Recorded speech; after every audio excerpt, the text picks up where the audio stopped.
I married John, a single father. One day, his daughter Jessica brought home her fiancé.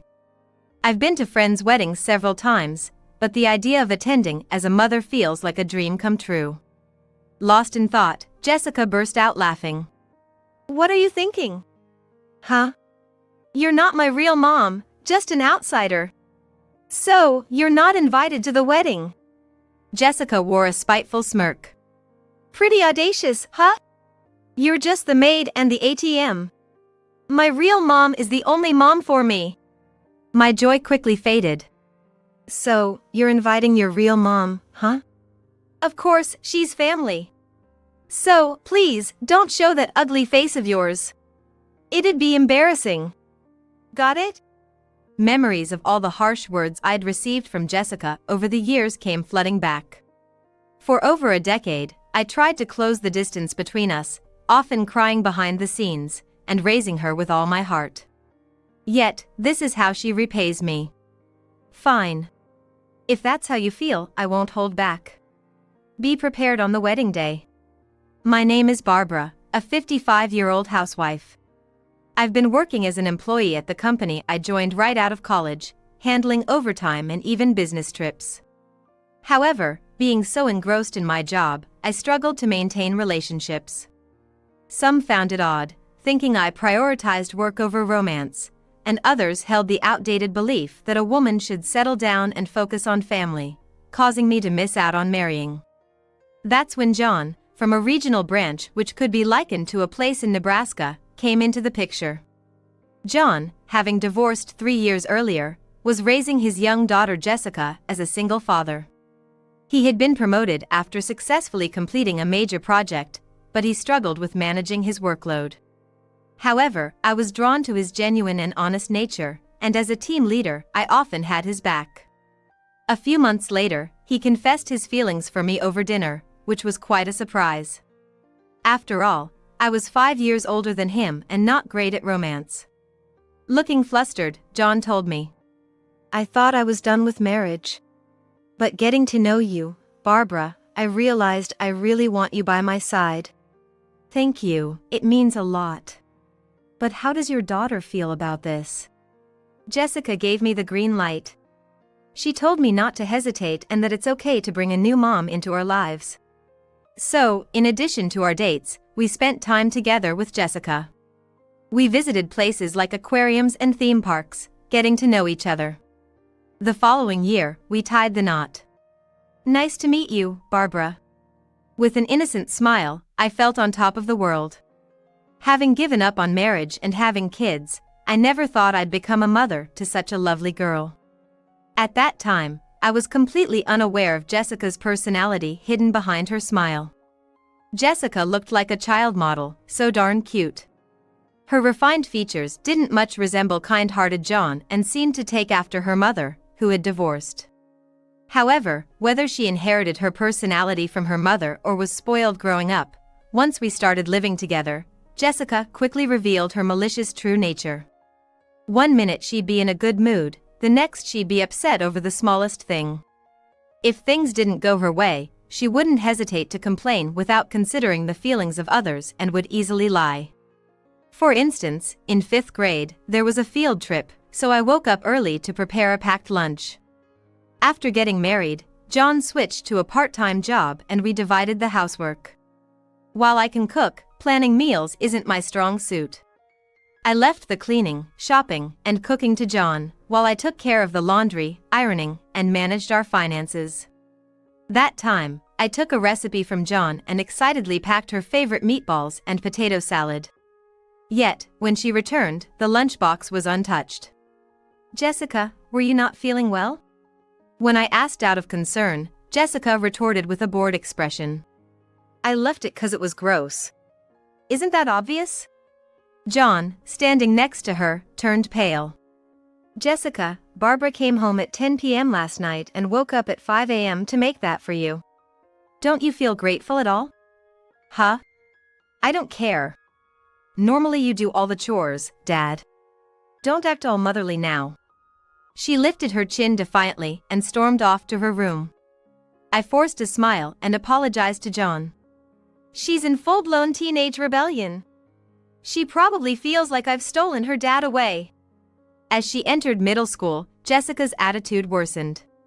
I had a half day off and came for a school visit. "Jessica, did you forget your handkerchief?" I asked as class ended. She glared at me with fierce eyes and snatched the handkerchief from my hands. "That's Jessica's mom? You two don't look much alike." To her friend's comment, Jessica grimaced. "That old lady isn't my mother. My real mom is way prettier," she said and continued. Right, Jessica's family had a stepmom situation. My dad got charmed by his older boss. Pretending to be my mom is super annoying.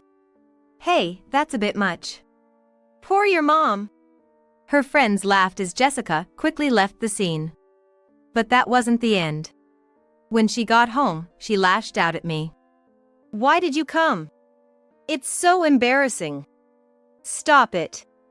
"I'm sorry. I had the day off and wanted to see you study hard in class." "I hate being mistaken for having you as my mother. Realize how pathetic you look." Her words pathetic left me in shock. Sure, I'm in my 50s and have average looks. Compared to some beautiful moms out there, I might not measure up. But to have someone say that to me? Even after that, when I got home from work, I tried listening to Jessica's favorite pop songs, watched cartoons, and made an effort to find common topics to talk about. At dinner, I'd bring up those topics, but instead of getting closer to Jessica, I felt the distance between us growing. John sensed the tension between us, even without me mentioning it, and he was concerned. "She probably talks about you behind your back when I'm not around, huh? I'm really sorry." "It's okay. I guess it's the same in every family." I said that to put John at ease. According to my friends with kids, these rebellious phases usually calm down once they hit high school. I kept telling myself to just endure this for a few more years. Whether Jessica would shout hurtful words, throw away the food I made right in front of me, or even throw and break her favorite plate against the wall, I held back my emotions and just endured it. After Jessica started high school, her terrible attitude towards me faded as if she had been telling me lies. She still wasn't very affectionate, but at least she'd respond when spoken to, and the hurtful outbursts nearly stopped. But then, strange things began happening. I usually use electronic payments for my daily shopping, but as a backup, I always keep $300 in my wallet. But then I noticed it would decrease by $100. At first, I thought I was mistaken, but when I checked my budgeting app, sure enough, $3,400 was missing every month. "John, did you take my money?" He looked surprised when I asked. "If I borrowed it, I'd tell you right away." "Yeah, I know. Sorry for asking." Which meant the only culprit could be Jessica. Jessica, at her own request, had a part-time job and was managing her expenses from that income. After some time, not only cash, but my credit card started getting used without my knowledge as well. Suddenly, on the card statement where I usually see my apartment rent and utility bills, names of clothing brands and bags started showing up. The card and its PIN were stored in a drawer in our chest, so any family member could access it. When I brought this up with John, who is usually calm, seemed distressed and said, "What the heck is she doing?" "Let's wait before getting angry. Jessica's 17. I want her to come clean on her own." "If you say so, Barbara, maybe we should wait and see a bit longer." John reluctantly agreed with a glum face. After graduating from college, Jessica quit her job after just one day and spent her time at home, working part-time 3 days a week. Does she think I haven't noticed? The money in my wallet keeps decreasing, and the credit card statements just keep piling up. It's not just about the money, I had other things on my mind. Despite having the most free time in the family, Jessica doesn't do any household chores at all. Being away frequently on business trips and working full-time, I tend to rely on John, who works shorter hours. Still, while he handles the laundry, ironing, and other minor tasks, Jessica, who works only 3 days a week, won't even wash her used coffee mug, loathes going shopping even when asked, and spends her weekends playing video games or going out and enjoying herself. One day, as I was thinking of saying something, Jessica hesitantly broached a topic during dinner. "I have someone I want to introduce you to," she said. Neither John nor I saw this coming. When we met Charles, who came over to say hello, he was a refreshing, polite, and well-mannered young man. In our living room, sitting upright, Charles, clearly nervous, began to share how he met Jessica. "I first saw Jessica at the reception desk of the hospital. She gave me such a warm smile when I was feeling so weak from a fever." It seemed like Charles was head over heels for Jessica. "She was kind to all the patients, and she looked so radiant." Jessica's part-time job is at a hospital located in an affluent neighborhood. Most patients are wealthy, so it's quite evident she's working there looking for a potential match. She once mentioned she preferred part-time over full-time because she didn't want to commute daily. Charles's family owns a business, and he's apparently a manager at his parents' company.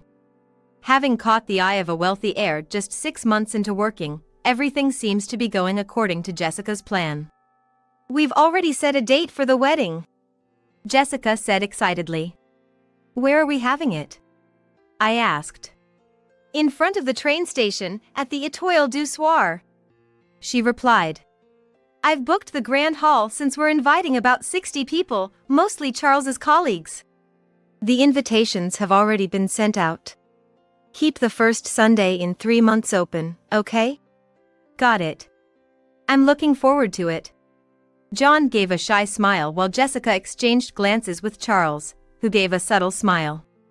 I felt a warmth in my chest. Jessica is not my own child, and we had our differences, but seeing family happy is always welcome. I headed to the kitchen with a spring in my step and prepared a refill of tea.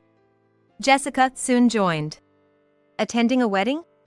I've been to a few of my friends, but never imagined I'd attend as a mother," I said, lost in thought. Jessica burst into laughter. "What are you thinking? You're not my real mother. Why would I invite you to my wedding?" she said, a smirk on her face. I was stunned. Jessica tried to explain. "Seriously? You're just the housekeeper and our ATM. My real mom is the only mom for me." My previous joy faded instantly. "So, you're inviting your biological mom?" I inferred. "Of course, she's my mom.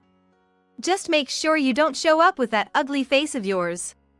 It'd be embarrassing. Got it?" Grinning, Jessica tried to brush it off, and I held back my rising anger, responding in a low voice. She probably felt better having gotten that off her chest. Humming a tune, Jessica returned to the living room. As I arranged the pastries I'd prepared for today on a tray, I felt emptiness inside. All the hurtful words Jessica had said to me came flooding back in my mind. For over 10 years, I'd tried to get closer to Jessica, crying in private and doing my best to raise her. Yet, this was her gratitude. "Fine, if that's how you feel, I won't hold back anymore. Be prepared for your wedding day." Finally, Jessica's wedding day arrived. John and I, without making any special effort, headed to the venue in our everyday clothes. In the waiting room, Jessica and a woman in a black dress were already there, chatting joyfully. Jessica's face contorted in displeasure when she saw me. "Didn't I tell you it'd be embarrassing if you showed up?" John's face turned pale, and as he tried to confront Jessica, I held him back with my hand. The lady in the dress, with her striking features, looked just like Jessica. She looked me up and down, scoffing. "You're not John's new girl, you're his wife, huh? I owe to you for looking after both of them." "Yes. Why are you here?" John, with a face like he had just bitten into a lemon, was met with Lisa's amused laughter. "Oh, a mother can't attend her daughter's wedding? Kicking Barbara out is crazy. She's the one who's raised Jessica for over 10 years. Then, Jessica glared at me resentfully. "I've never considered someone like her as my mother. Just so you know. Come on, it's a happy day. Let's keep the peace." Lisa chimed in, laughing casually. "The guests will be here soon." Yeah, sure. But because of her, my mood's ruined. Just think of her as someone to make us look good. I was beyond angry and ended up being dumbfounded by the audacity of Jessica and Lisa. Like mother, like daughter. Whatever. They can enjoy their moment now. As John and I were about to leave the room, Jessica said in a sweet voice, "Dad, it's okay. Stay here." John gently pushed me on my back and silently stepped out into the hallway, closing the door behind him. "Let's wait in the lobby until it's time." Sounds good.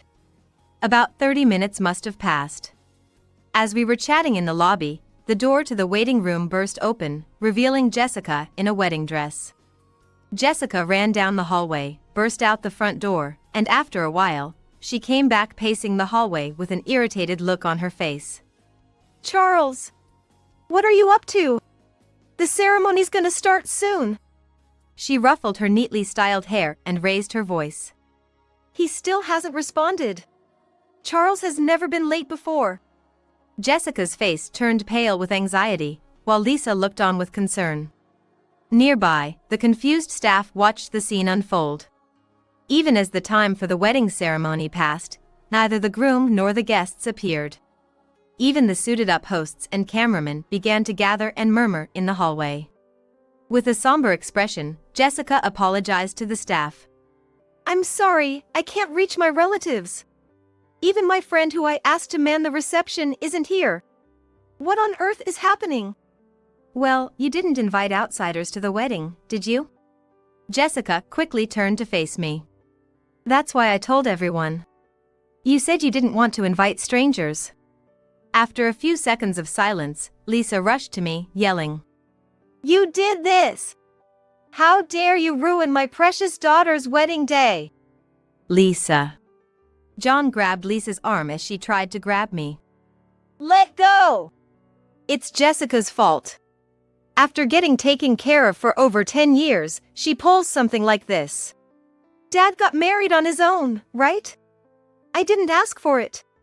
"You're the one who pushed for the marriage, weren't you?" John frowned, looking incredulous. "You know, right?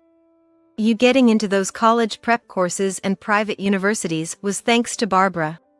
And without taking out student loans like others, haven't you even thanked her once?" "I knew she was rich when I heard she was the boss, so I pushed for the marriage. Thought she'd have money." Jessica smirked. "Because that's all she has going for her. An old hag like her." "I see. So you married a plain Jane just for the money?" Lisa said with a mocking tone, to which John responded sternly.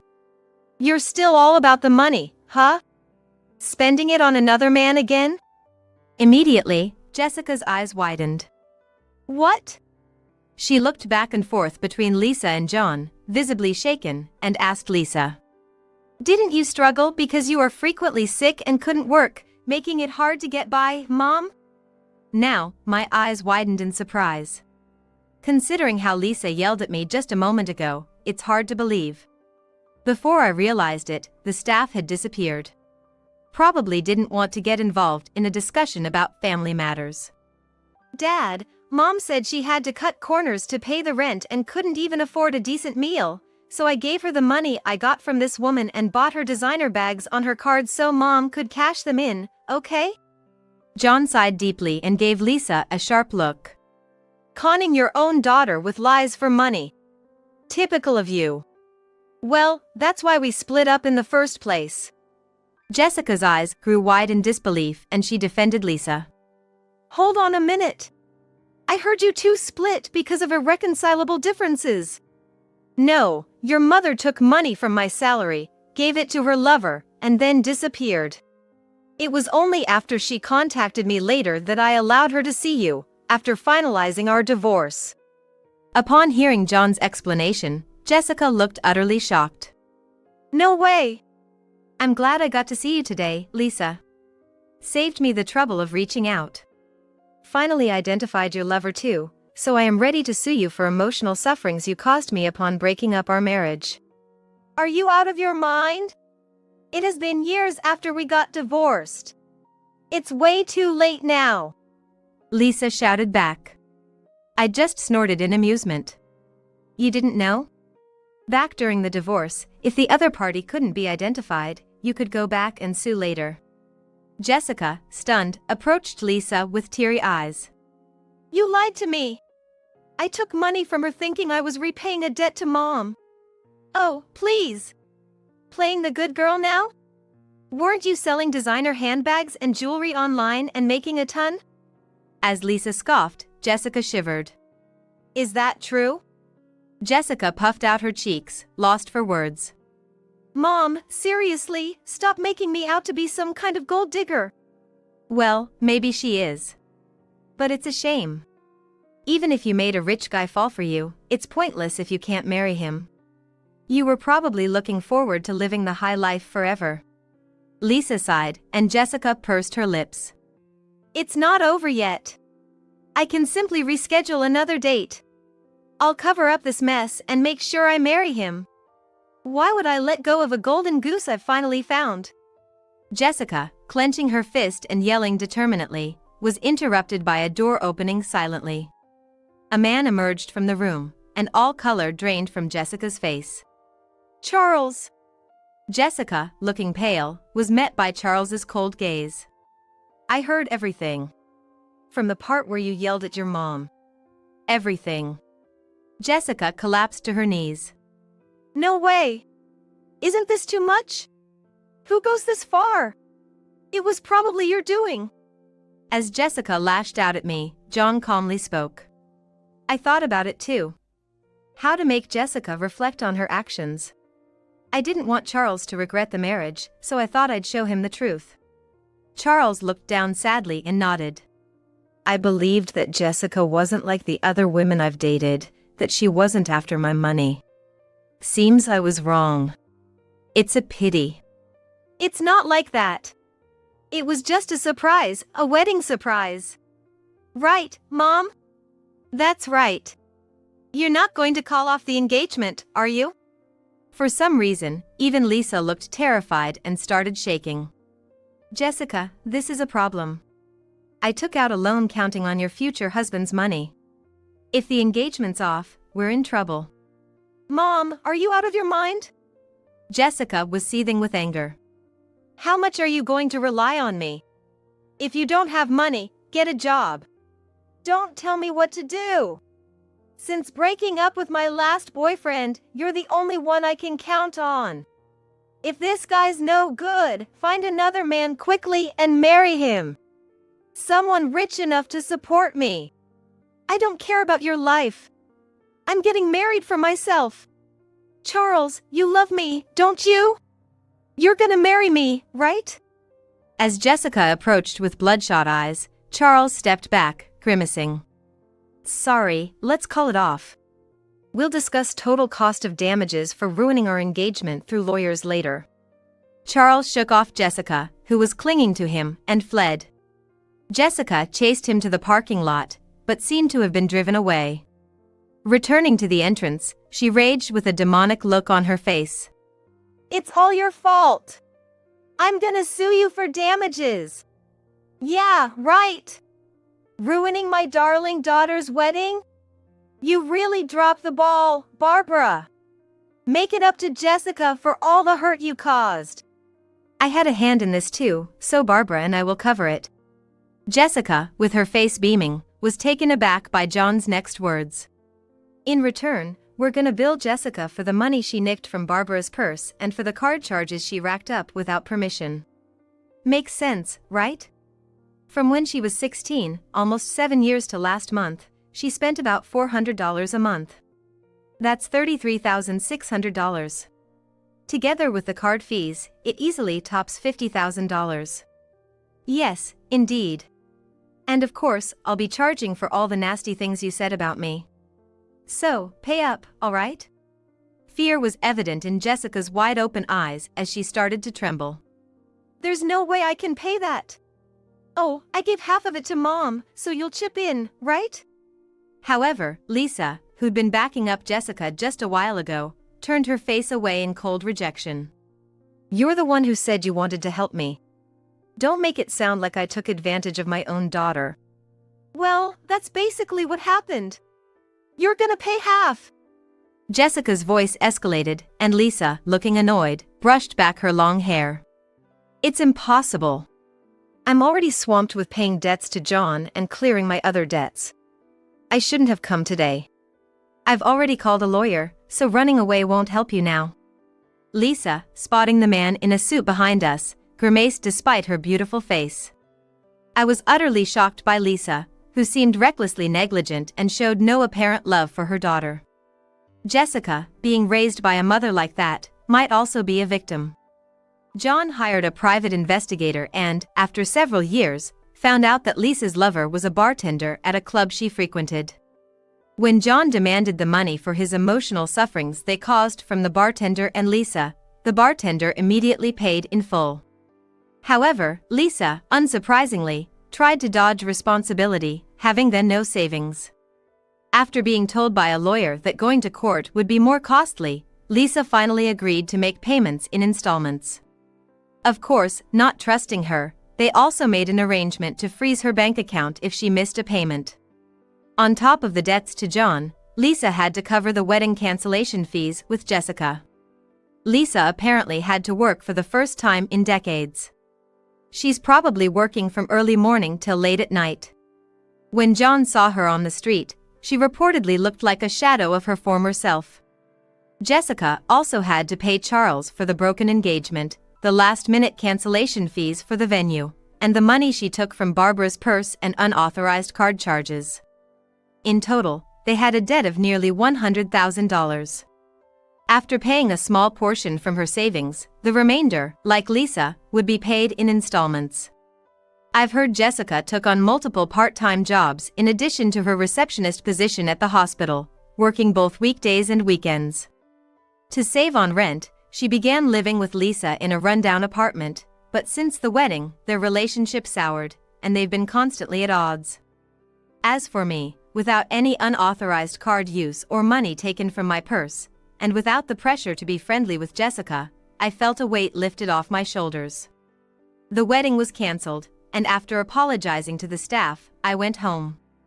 Later, I received an apology from John.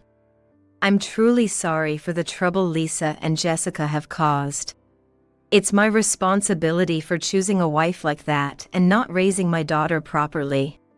It's okay now. It's a good thing you found out about Lisa's affair partner. I smiled at John, who looked genuinely remorseful and apologized deeply. John is indeed a softie and, to be honest, I felt he spoiled Jessica too much.